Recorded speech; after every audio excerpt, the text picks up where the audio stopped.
Finally, we remember a top-notch journalist and broadcaster, the first woman on talk radio in this market, and someone who was loved and respected here at the 9 Network. Anne Keefe died December 29, 2015, at her daughter's home in New York. She was 90. Keefe spent a decade on the panel of Donnybrook and retired in 1998. Anne-Marie Berger got to know Keefe when she returned in 2008 for a reunion show.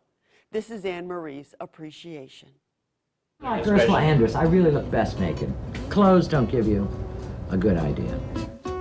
The funny, smart, and talented Anne Keefe began her broadcasting career in 1946 in Rochester, New York, where she was known as the First Lady of Rochester Television News. In 1976, after a long, successful career there, she moved to St. Louis, where her distinct voice and straightforward personality made her a household favorite on KMOX radio.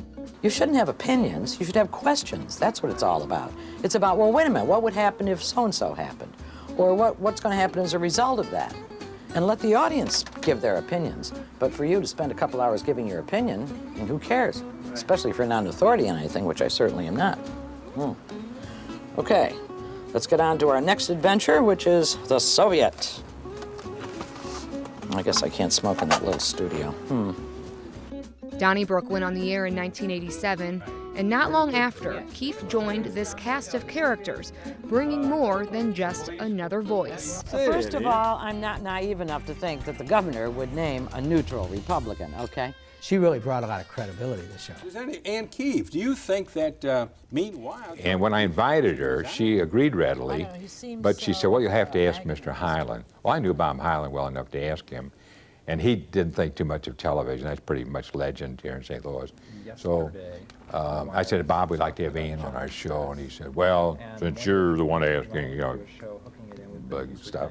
He said, she can do it once or twice. And I thought, well, if he doesn't watch television, what's the point in telling him when twice is over, see? So she's been on ever since.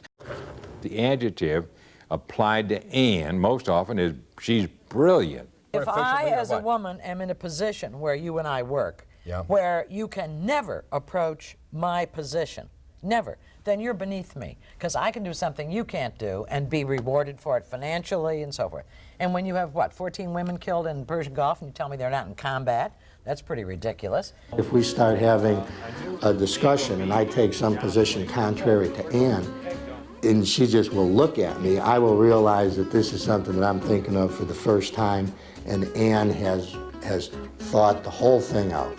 I mean, like my wife always tells me, don't argue with Anne. And good advice. I cannot forgive stupidity. People really like her. I think she's probably the most popular member of the group. And there's always that moment just before you go on the air when you say, I don't know enough to do this. I'm not ready for this.